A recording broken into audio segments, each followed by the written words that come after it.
Les clés de l'info avec vous, Cécile Galluccio, bonsoir. Pour Bonsoir Claire. certains, cette volte-face du président américain est la plus spectaculaire à ce jour. Ça a commencé lors de son premier mandat. Alors que pendant la campagne de 2016, il avait dit vouloir casser l'accord de libre-échange nord-américain, l'ALENA. Une fois président, il préfère finalement le renégocier. On se souvient aussi du changement de ton concernant, regardez, la séparation des familles de migrants à la frontière américaine. Alors qu'il a tout fait pour durcir cette politique, alors qu'il a demandé à changer le texte 14 fois, il avait finalement déclaré dans le bureau ovale « Toute personne ayant un cœur ne peut supporter de voir de telles scènes de séparation ».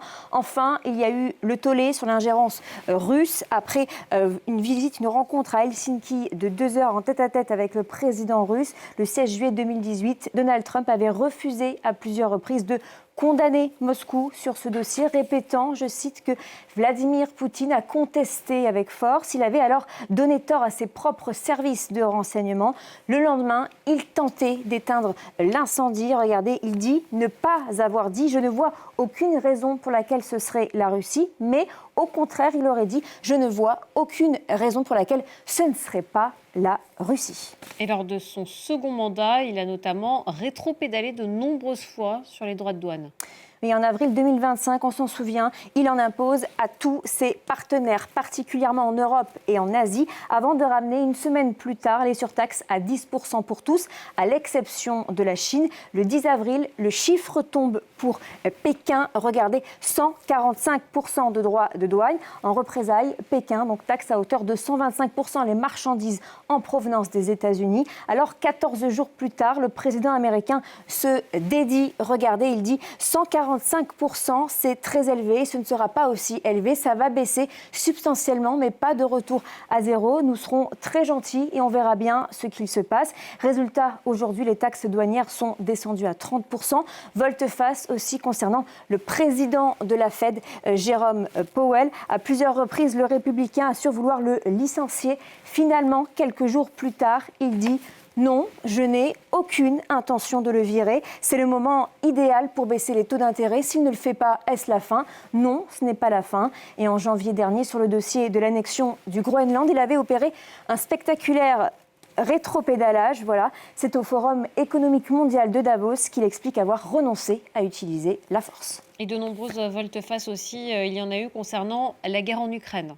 Oui, en voici quelques exemples. En juillet dernier, agacé par le blocage des pourparlers, Donald Trump avait lancé un premier ultimatum de 50 jours à Vladimir Poutine pour convenir d'un cessez-le-feu. Finalement, le 29 juillet, il dit au Kremlin qu'il ne reste que 10 jours pour mettre fin au conflit.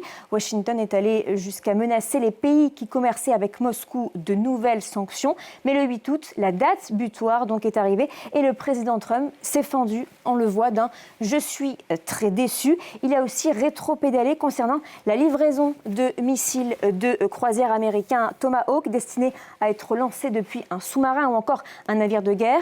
Le lundi 13 octobre 2025, il avait menacé son homologue russe « Je pourrais dire à Poutine regarde, si cette guerre n'est pas réglée, je vais leur livrer des Tomahawks ». Mais la même semaine, le vendredi, après un échange avec, encore une fois, le maître du Kremlin, il se dédie à nouveau « Nous ne pouvons pas appauvrir les réserves de notre propre pays ». Aujourd'hui, la question n'est même plus sur la table, surtout avec la guerre en Iran, où les Américains voient leur stock sérieusement s'amenuiser.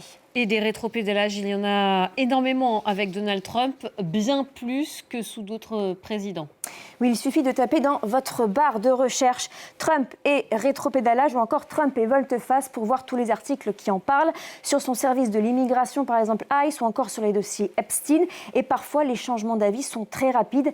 Dernièrement, sur l'Iran, le mercredi 11 mars, alors que le président Trump promettait qu'il accueillerait à bras ouverts la sélection iranienne lors de la Coupe du Monde cet été. Le lendemain, le jeudi donc, il a écrit sur son réseau social « Je ne pense pas que la présence des joueurs soit appropriée pour leur propre vie et sécurité. Ce n'est pas pour rien que Donald Trump est surnommé l'imprévisible. Il mise il teste, il provoque, il observe les réactions et décide ensuite s'il relance ou s'il se retire, comme lors d'une partie de poker en somme. Il le dit lui-même, ses décisions sont fondées sur l'instinct, surtout lorsqu'il sent le vent des sondages, regardez, qui tournent, mais également le vent des marchés financiers ou encore celui de l'économie mondiale. En fait, le président Trump semble avoir fait sienne la devise d'Edgar Faure, qui est donc l'éphémère président du Conseil en 1952. Ce n'est pas la girouette qui tourne, c'est le vent. Merci beaucoup Cécile Guelluccio, c'était les clés de l'info.